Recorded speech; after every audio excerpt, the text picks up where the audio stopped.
Some people don't yell. They don't insult you openly. They don't cause a scene.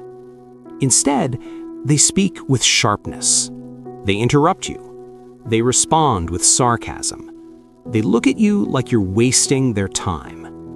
And long after the moment ends, you replay it in your mind, wondering, why were they so rude to me? Here's something most people never tell you.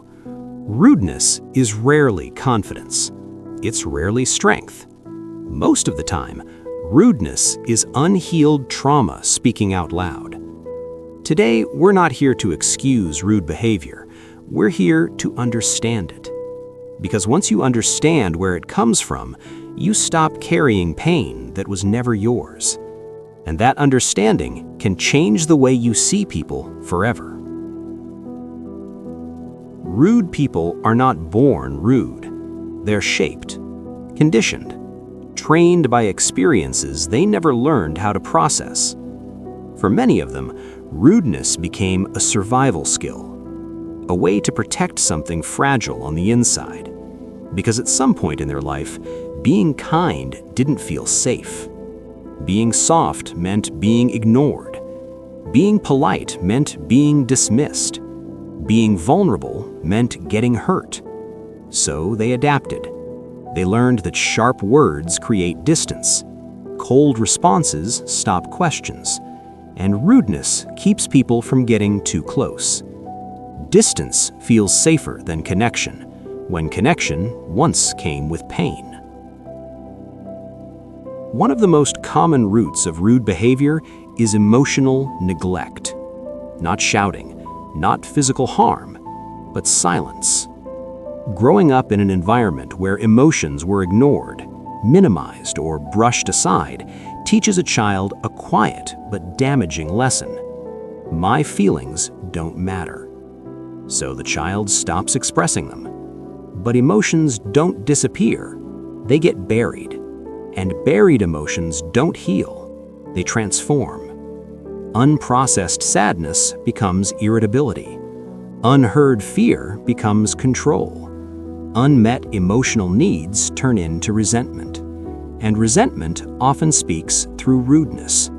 Short replies, dismissive tone, impatience, because no one ever showed them patience first.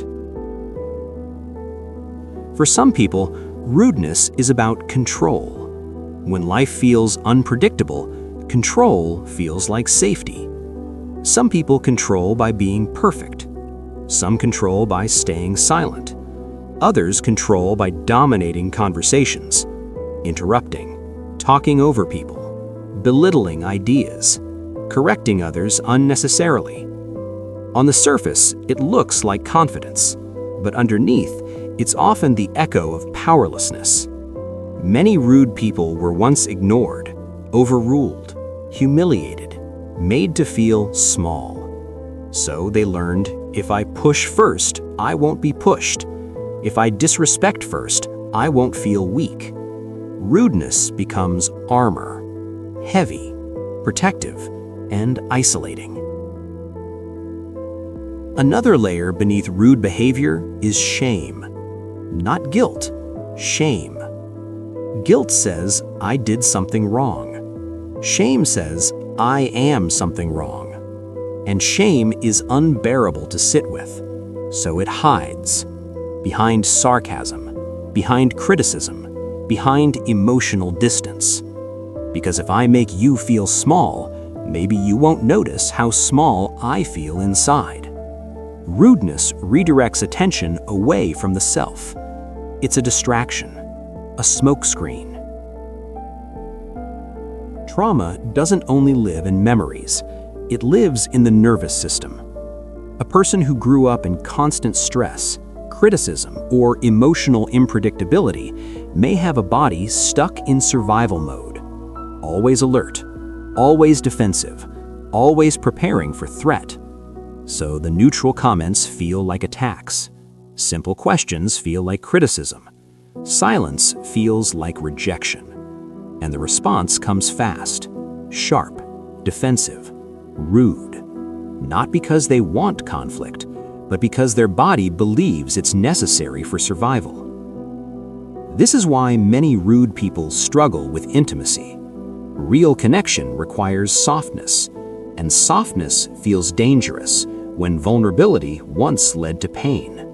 So they crave closeness, but panic when it appears. They push people away before they can be abandoned. They create conflict where peace was possible, because rejection they control feels safer than rejection they don't. Here's the part that matters most for you. Someone else's rudeness is rarely about your worth. It's about their unresolved wounds. You were not the cause. You were simply nearby when their defense system activated. Understanding this doesn't mean tolerating disrespect.